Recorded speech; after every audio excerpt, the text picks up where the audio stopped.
मुंबई का 26/11 का ताज अटैक, और वो अटैक जिसमें वो जानते हैं, सारी दुनिया जानती है कि उन्होंने सबकी मदद करी। जो जो आदमी का वहां नुकसान हुआ, इनके जितने एम्प्लॉय थे पर्सनली उनके घर तक गए, ये तो आप जानते हैं। 50, 60, 70, 80 लाख रुपए तक उनको कॉम्पनसेशन दिया, डिपेंडिंग ऑन डिफरेंट सिचुएशन, उनको पैसा दिया। इतना ही नहीं, सबको जिंदगी भर के लिए एक मेडिकल काउंसलर भी दिया। किसी को साइकोलॉजिकल डिप्रेशन हुआ, कोई टेंशन हुआ, क्योंकि इतनी गोलियां बमबारी हुई थी वहां, जिंदगी भर के लिए उनको डॉक्टर भी दिया। जिसका देहांत हुआ उसको पहले 50, 60, 70, 80 लाख रुपए तो दिया, पर साथ में उसकी बची हुई जितनी नौकरी थी, उसकी पूरी जिंदगी की आखिरी जो सैलरी थी वही तनख्वाह उसको जिंदगी भर दी।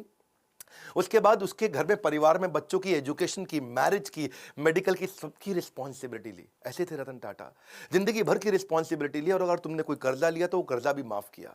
इतना ही नहीं कि जो लड़का पहला महीना हुआ है आके, पहला दूसरा दिन हुआ है, ऐसा भी एक लड़का था।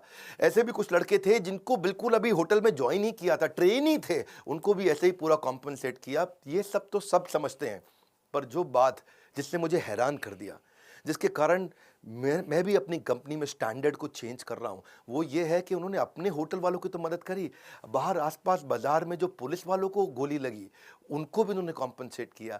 वहां पेडेस्ट्रियन जो राही चल रहे थे, वहां पे राहगीर थे, चाय वाला था, भेलपुड़ी वाला था, गुब्बारे वाला, पाव भाजी वाला, पान की दुकान, टपरी, जिनको टाटा ग्रुप से कोई मतलब नहीं, उनको भी इन्होंने मॉनिटरी भी, पैसे से भी मदद करी और साथ में टाटा ग्रुप में नौकरी भी दिलाई। और ये सब कुछ उन्होंने केवल 20 दिन में कर लिया। दूसरी तरफ एक लड़की थी देविका, सीएसटी स्टेशन पे, उसने अजमल कसाब को रिकॉग्नाइज किया था। छोटी लड़की थी, 10, 11, 12 साल की, और उसको उसके पिता और उसके भाई जेंट्स वॉशरूम गए थे, वो छोटी बच्ची को बाहर 2 मिनट छोड़ करके, और उसको सामने से आके गोली मारी। उसी ने अजमल कसाब को आकर के बाद में कोर्ट में पहचाना था। आज रतन टाटा ने तो 20 दिन के अंदर कॉम्पेंसेशन कर दिया सब कुछ। 20 दिन में फटाफट कमेटी बना के सबको मुआवजा दिया, सबकी मदद करी, सबके साथ खड़े हो गए। और तब 2008 से 2020 हो गया, एक 20 दिन, एक 2020, 20 डेज, 2020। आज 2020 तक उस लड़की को कोई कॉम्पेंसेशन नहीं मिला। इनफैक्ट मछुआरे थे कहीं, मैं अभी इकोनॉमिक टाइम्स में खबर पढ़ रहा था, वो मछुआरों को आज 12 साल के बाद कॉम्पेंसेशन मिला। मतलब सरकार को जितना समय लगता है, टाटा को कभी समय नहीं लगता। करुणा के लिए कारण की जरूरत नहीं पड़ती। यदि आप दूसरों को प्रसन्न देखना चाहते हैं तो करुणा का भाव रखिए, और अगर खुद को प्रसन्न देखना चाहते हैं तो भी वही करना है, तो भी करुणा का भाव रखना है।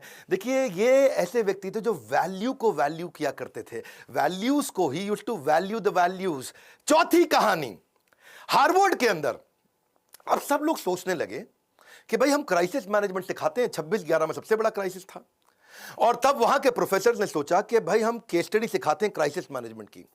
तो उन्होंने अपने 2 प्रोफेसर्स को भेजा कि जाके इंडिया में पता लगाओ कि रतन टाटा की यह कंपनी, टाटा ग्रुप में जो होटल था, होटल के कर्मचारी इतने कमिटेड कैसे थे, कैसे अपनी जिंदगी को दांव पर डाल के दूसरों को बचाने में लगे थे। आपको तो पता है ना, वहां एक जनरल मैनेजर भी था, करमबीर सिंह, 1 साल पुराना जनरल मैनेजर था।